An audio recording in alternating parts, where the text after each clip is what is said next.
think a life skill that I wish that I had learned a little earlier was just to give myself permission. Too often and for too long in my life, we're waiting for someone else, whoever that is, to give us permission to live our life the way that we'd like to, or to make a different choice, or to be unpopular, or to take some kind of risk that may not be the biggest suggestion that someone else might have. Welcome to She Coaches Coaches, the podcast where we have thoughtful, honest conversations about what it really takes to build a thriving coaching business. I'm your host, Candy Motzek, and before building my business, I spent years as a senior corporate leader.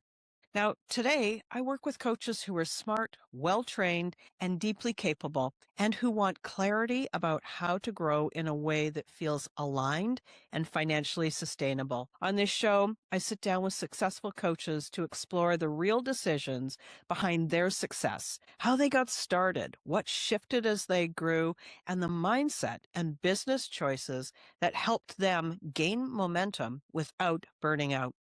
Whether you're early in your coaching journey or refining a business you've already built, She Coaches Coaches is here to offer perspective, confidence, and grounded insight to support your next chapter. To learn more about how I work with people, go to my website, stepintosuccessnow.com.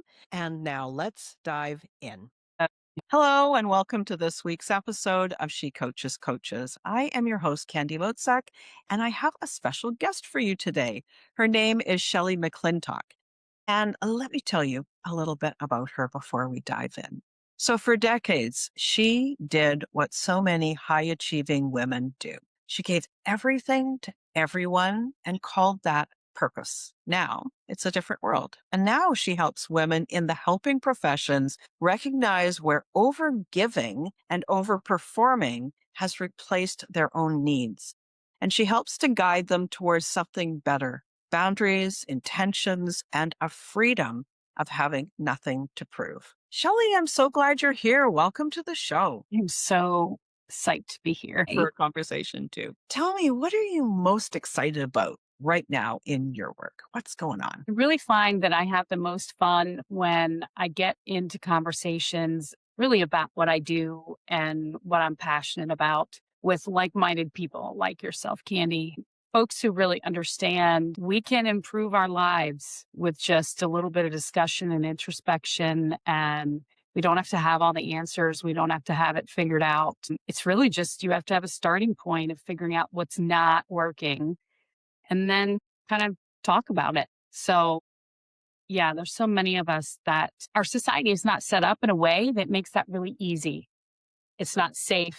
It's not, it's not going to show up on Facebook necessarily.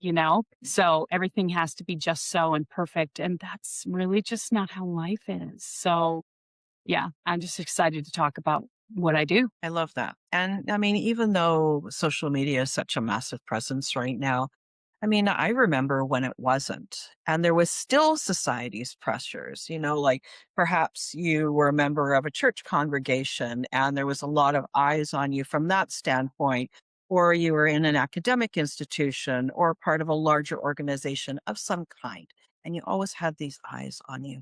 How did you start doing this work? Like, what brought you to this place? So I have spent several decades working in nonprofit, early childhood, federal programs. So coaching was really something that I got a lot out of, executive coaching and otherwise, because I had some of those challenges in general. You figure out what's not working, but don't know what to do differently. So for me, it was incredibly empowering to have coaching myself, that it wasn't somebody just giving me the answers. It was kind of processing it. It was kind of figuring out what my options were and making decisions about what I wanted to take responsibility for in the situation, and not always even just to fix it or take responsibility for things. There's such a balance there. So that's really what a lot of it was for me as a manager, working with other people. You can say that you're not going to manage your boss. Yeah, we all just have opportunities to be part of the solution in situations that we're in. People talk about you can complain about it or you can kind of do something about it. Complaining really doesn't get you anywhere. The negativity is not helpful. It doesn't serve you or the situation. So for me, it's just been really powerful to be in a situation of how can I be part of the solution, not to fix it, because that's part of my past perfectionist MO as well. Yeah, just how to be part of the solution. And it takes usually more than one person to try to figure out what is going to work as a solution. There was something that you said, and the way you described it, it's like just the being aware is a powerful place to be in. So do you find that, and with the people that you work with, that just to sort of bring that awareness is really a spark for them? Yeah, it really comes across. There has to be a decision point of realizing that something somewhere is not serving us. All of our behavior is functional. We learned it somewhere. It worked at one point, whether it was dysfunctional or not. But we get to a point in life, whether it's a job change, whether it's an empty nest, whether it's a change in relationships, and it could be at any age, right? Usually it's older, but usually women, it takes a little bit, unfortunately, for us to feel empowered enough to say, okay, I'm done. Doing this, XYZ is no longer serving me. So I have to find a different way to do that. And it can be, usually it has to be a painful process in order for us to become aware enough to say, I need to do something different. The pain of staying where we are has to be worse than the pain or the fear of the unknown of trying something different. So that's usually what it takes, because you're absolutely right. We have to be aware that we're kind of stuck a little bit, or that what we're already trying to address or how we're trying to do it our way isn't working anymore. Yeah. So you got to go to plan B or C or B. F. Yeah, I was thinking the same thing. The good thing is that once you've done this sort of journey one time, like as you describe it, it really reminds me of the hero's journey, Joseph Campbell's The Mhm. Hero's Journey. Once you've done it once, you're like, I know where I am. I'm in the bottom of the pit, right? Absolutely. Yeah, because that's part of the challenge. I know for me, you get to that point emotionally and you're like, "Man, this totally sucks." You feel like you're stuck, and I used to have this fear that I'm gonna be here in this space forever. It will always be like this. It's always gonna be this painful. This relationship is always gonna be this challenging. And it's really been a life skill for me to realize that, okay, seasons change, situations change. I have agency. I can't flip my emotions overnight for sure. But yeah, I've gotten through, however many years of rough days that I've had in the past. So you're absolutely right. I've been in a very similar situation. Maybe not exactly, but yeah. So let's figure out you know, it's really just providing space to think about where you are. I think you had asked me earlier, Candy, about what brought me to this work. And I think it really has been a whole lot of awareness. My life kind of imploded, which is part of a different discussion for another day. But sometimes we end up in situations that it's just like, okay, we have to figure something else out. Where we're at is not working. So yeah, you've gotta be uncomfortable before you're willing to be really uncomfortable. It's too Yeah. bad. It's too bad, right? Like, I kind of, I mean, I'm a coach. And so I sort of wish that the people that I work with didn't get to that place of such deep discomfort, but they do. It's like you said, the fear of change is greater than the fear of staying the same. And it's only when that equation is no longer in balance that you're going to go out and you're going to seek help. A slight shift here. Can you share one idea that changed how you think about success or impact in the work that you do? So even as a coach myself, and as an entrepreneur, it brings out all kinds of fun elements of yourself. It challenges you. You're wearing hats that you never really realized existed in the world. Yeah, you're navigating new things. I think for me that I walked away from the 9 to 5 expectation world very intentionally because I wanted some more freedom and agency and choice to do some things differently.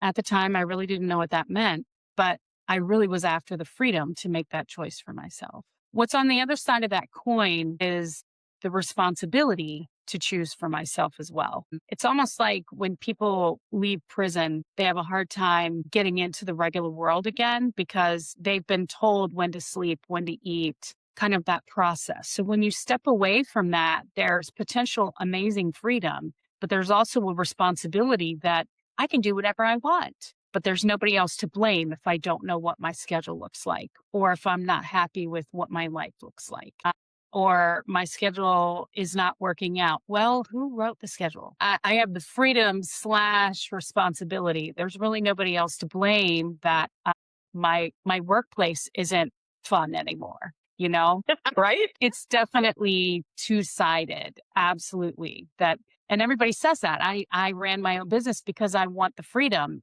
and freedom. Yeah, it can kind of bite you in the rear end if you're not careful. Yeah, right? It's like it's not all recess when you have we think it's gonna be all recess. We're gonna go play on the playground, we're gonna have a snack, we're gonna do all these things, and, that's not the way it is. I prefer the word autonomy. It gets me out of thinking of sort of that recess Yes. mode, right? Yes, Mhm. absolutely.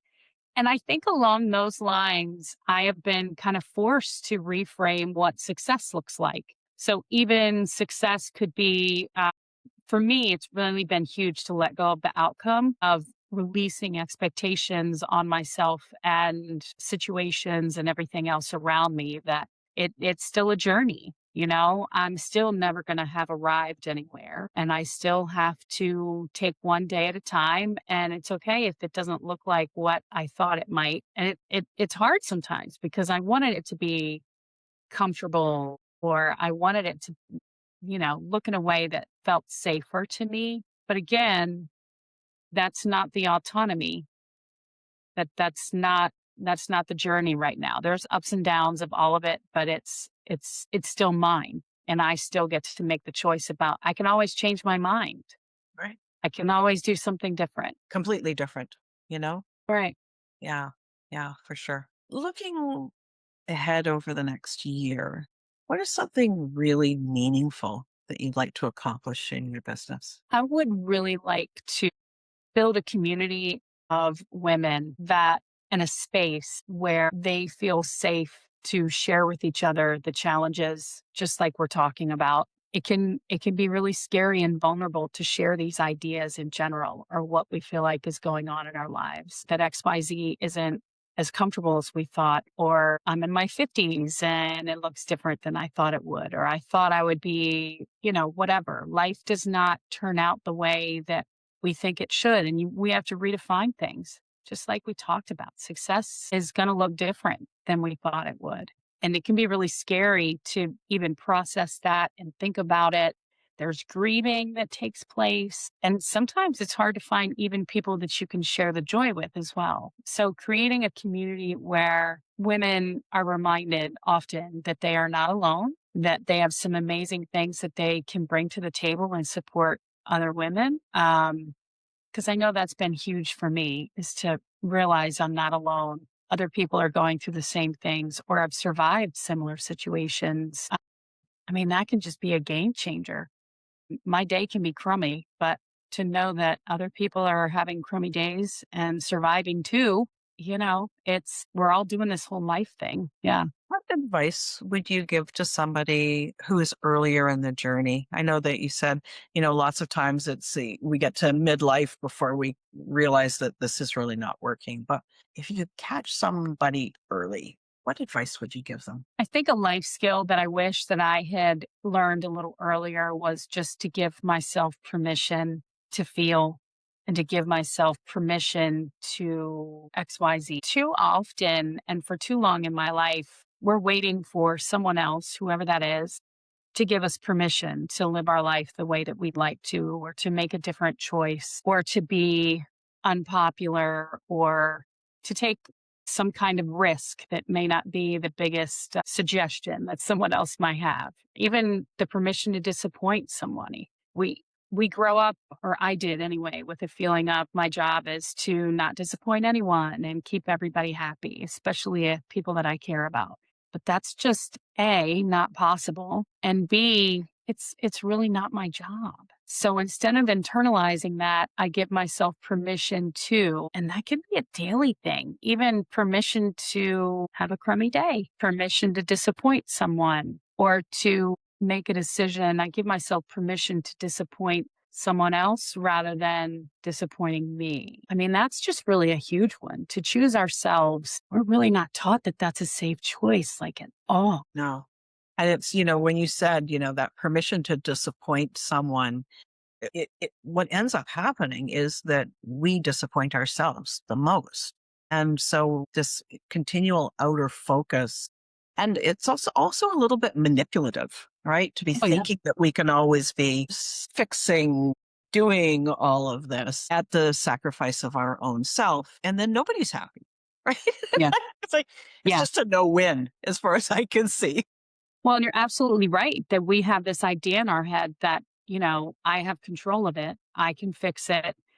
I can do it better than anyone else, whether it's a false sense of responsibility or just a hope or desire to keep the peace, whatever. It is a kind of powerful little addiction because we do feel like we can, manipulate things into, yeah, it's the control thing is kind of scary. Yeah, like if I can control all of that, then I can also control how the earth rotates on its axis. And, like it gets to be a bit Yep. more. Yeah, absolutely. This episode is going to live for months and years. And maybe a year from now, somebody will listen to it. What idea do you hope that listener and every listener carries away with them? Like what do you hope that they listen to this episode and what? Something. I hope today that you give yourself permission to not disappoint yourself first and foremost. And that may take a hot minute for you to figure out what would even not be disappointing today. That's a great Most one. of us, yeah, most of us don't live in that space. We're so busy keeping everybody else happy and not disappointing them that we're not in tune with what would be. I don't even know what the opposite of that is, Candy. What would be undisappointing to me? What would I love today? Yeah. But it's not even like you're right. You're right. It's like, what would I love today or what would I accept today? Isn't the opposite of what would not be disappointing?